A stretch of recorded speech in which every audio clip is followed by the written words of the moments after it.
Bonjour et bienvenue dans la chaîne de Mathématiques Sciences. Aujourd'hui, je vais présenter et expliquer une nouvelle vidéo, qui est une vidéo tout simplement en mathématiques pour les secondes. Et dans cette vidéo de mathématiques pour les secondes, ici, on va tout simplement aborder le dernier chapitre de géométrie de l'année. Après, il n'y a plus de chapitre de géométrie, ça sera terminé. Ok. Et après, donc, il faudra attendre la première. Alors bon, oui, d'ailleurs, aux premières, enfin, ceux qui vont continuer SP maths, petite aparté. Mais donc, comme vous l'avez constaté en seconde, c'est vrai qu'on ne peut pas beaucoup de géométrie. Et donc, en première, si vous continuez SP maths, vous ne ferez pas beaucoup de géométrie. Mais par contre, la géométrie que vous allez faire, ça sera de la géométrie type lycée. Et après, par contre, si vous allez en terminale, donc là, pareil, vous allez faire un peu de géométrie. Mais ça ne prendra pas non plus une place considérable. Hein. Ça prendra, je crois, une trentaine de pourcents d'un programme. Tandis qu'en seconde, première, vraiment, la géométrie, c'est pas forcément le truc qui prend le plus de place. Quoi. Ok. Bravo. Mais en terminale, il me semble que c'est à peu près 30% du programme, la géométrie. Et donc, c'est en général, vous faites d'un plan, mais surtout, vous allez beaucoup faire en terminale de la géométrie dans l'espace, ok? Avec le produit scalaire et tout et tout. Mais ça, donc, ce sera en terminale. Et avant d'arriver là, il faut qu'en seconde, vous maîtrisez déjà bien les notions de base de géométrie que vous avez vues, notamment la notion vecteur collinéaire. Et là, ici, donc, on va parler d'une notion importante, qui est la notion de vecteur directeur, qui peut aussi, bien évidemment, bien revenir assez souvent, ok? Voilà. Et d'ailleurs, même tout le chapitre là que nous avons traité, sur les droites du plan et système d'équations, c'est un chapitre qui, en première ou même en terminale, risque de revenir assez souvent en fait, ok, dans les résolutions de problèmes. Donc c'est pour ça qu'il faut bien mémoriser les choses. Alors du coup, on va définir la notion de vecteur directeur d'une droite. Et donc pour définir ça, il faut partir d'une droite. Déjà, logique. Donc on va tracer une droite. Et sur cette droite, donc je vais y placer deux points. Ok, deux points A et B. Ok, donc un point A, un point B. Et donc en fait, on dira que donc un vecteur U, ok, voilà, voulu, est un vecteur directeur de la droite D, si et seulement si ce vecteur U est tout simplement collinéaire à la droite D, comme vous pouvez le voir sur la vidéo.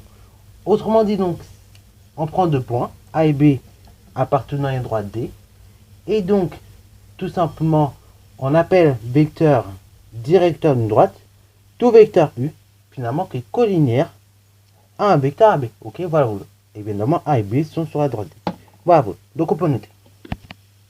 Alors, donc là, voilà, ça c'est la définition d'un vecteur directeur. Ok, bravo. Donc on appelle vecteur directeur d'une droite, en l'occurrence on la nomme D, évidemment, tout vecteur collinéaire à un vecteur AB. Ok, bravo. Et donc, à partir du moment où vous avez ça, donc des vecteurs qui sont collinéaires à un vecteur AB, avec A et B sur une droite D, dans ce cas, on considérera que ce vecteur-là, donc on nomme U, est tout simplement collinéaire donc au vecteur AB, et donc c'est un vecteur directeur de la droite D. Ok. Alors bon, comme ce vecteur U, ce n'est pas l'unique, en réalité, il existe une infinité comme ça de vecteurs collinéaires au vecteur AB. Ok, on va à Volou. Et en fait, il n'est pas unique. Et donc ce vecteur-là, on peut très bien le remplacer par un autre vecteur qui est lui-même collinéaire au vecteur AB. Et ainsi, donc, ça sera un autre vecteur directeur de la droite D. Ok, bravo. Alors, maintenant, donc, on a défini la notion de vecteur directeur. Et je vous propose qu'on fasse un exemple donc d'exercice d'application qu'on pourrait vous donner là-dessus, ok? Alors bien évidemment, après on s'entraînera encore sur une autre vidéo, mais là je veux déjà qu'on fasse un exercice d'application pour qu'on puisse déjà avoir une idée des choses, ok? Donc on va donner deux points, donc un point A qui a pour coordonnées donc 2, moins 2, 4, un point B donc qui a pour coordonnées ici donc 6, 2, et donc un vecteur U qui a pour coordonnées ici donc 8, enfin 4 pardon, 4 moins 1, ok? Bravo. On demande comme ça de dire si finalement la droite AB, ok, la droite AB, si le vecteur U, c'est un vecteur collinéaire et plus précisément un vecteur directeur de la droite AB, ok, bravo.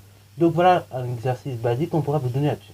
Donc, pour voir justement si le vecteur U est tout simplement un vecteur directeur de la droite AB, il faut déjà savoir si tout simplement le vecteur AB, tout simplement en fait, qui est un vecteur directeur de la droite AB, est tout simplement collinéaire au vecteur U. Si c'est le cas, dans ce cas-là, les deux vecteurs sont collinéaires, et cela signifie que le vecteur U est également donc un vecteur directeur de cette droite AB. Et si donc ce n'est pas le cas, seul le vecteur AB sera juste le vecteur donc directeur de la droite AB, ici dans mon exemple. Ok. Alors donc, on va calculer déjà d'une part les coordonnées du vecteur AB, parce que comme vous pouvez constater, on les a pas. Et donc les coordonnées du vecteur AB, c'est très simple. C'est donc la différence au niveau des abscisses, donc xb moins xa. Et pour les ordonnées, donc c'est yb moins ya. ce qui est équivalent à dire que les coordonnées du vecteur AB, c'est donc tout simplement donc XB. On repère XB, donc c'est ici il vaut 6. On retranche donc XA. Donc XA, c'est tout simplement moins 2. Ok, donc ça fait 6 moins 2. Et après, donc pour les ordonnées, donc c'est YB. Donc YB, il vaut 2. On lui soustrait donc l'ordonnée de A, donc 2 moins 4. Voilà. Et après, donc cela va nous donner directement les coordonnées du vecteur AB. Donc là, on va faire la calcul directement. 6 moins 2, c'est comme 6 plus 2. Donc ça fait 8. Et 2 moins 4, ça fait tout simplement moins 2. Et ainsi, donc, le vecteur AB a pour coordonnées 8 moins 2. Alors bon, là, on peut constater que d'un point de vue d'un point de vue des coordonnées, ces coordonnées semblent être proportionnelles. Mais donc, on va vérifier d'une manière plus simple, en fait, si ces deux vecteurs-là, ils sont collinéaires.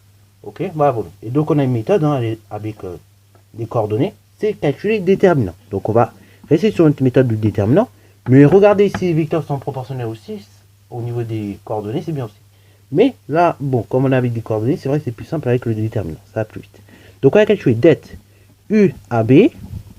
Et donc, le déterminant de ces deux vecteurs, c'est tout simplement, donc, d'une part, l'abscisse de U, donc ça sera 4, que tu vas multiplier par l'ordonnée de AB, donc 4 multiplié par moins 2, moins, donc tout simplement, ce coup-ci, on avait pris l'abscisse de U, bah là, on va prendre l'abscisse de AB, moins donc l'abscisse de AB, multiplié par l'ordonnée, donc tout simplement, de U, donc l'ordonnée de U, c'est tout simplement moins 1, et voilà, ok, bravo.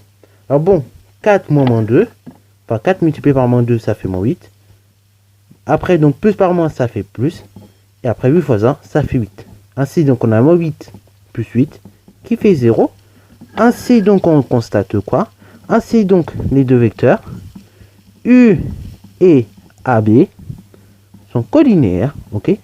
Puisque là, le déterminant, il vaut 0. Hein. Donc les deux vecteurs, ils sont collinéaires. Ça, on l'a vu dans le chapitre précédent. Et donc, comme U et AB sont collinéaires, donc, en conclusion, et bah tout simplement, il se passe quoi? Vecteur U, ok? En conclusion, U est aussi un vecteur directeur de AB, ok? Et voilà, donc, vous avez vu un petit peu la rédaction. Donc, voilà, ce genre d'exercice d'application qu'on pourra désormais vous donner pour savoir si un vecteur est bien vecteur directeur d'une droite, ok? Voilà, donc ça, ce genre d'exercice très simple. Vous voyez qu'il peut vous rapporter pas mal de points si vous avez ça dans un contrôle, ok? Ou bien dans un DS, tout ce que vous voulez, dans un interro, mais en tout cas, des exercices comme ça, c'est des exercices souvent qui vont vous rapporter des points assez facilement. Donc, j'espère en tout cas que cette vidéo t'a plu. Si c'est le cas, n'hésitez pas à la liker, commenter et bon reste à toi en mathématiques et en sciences.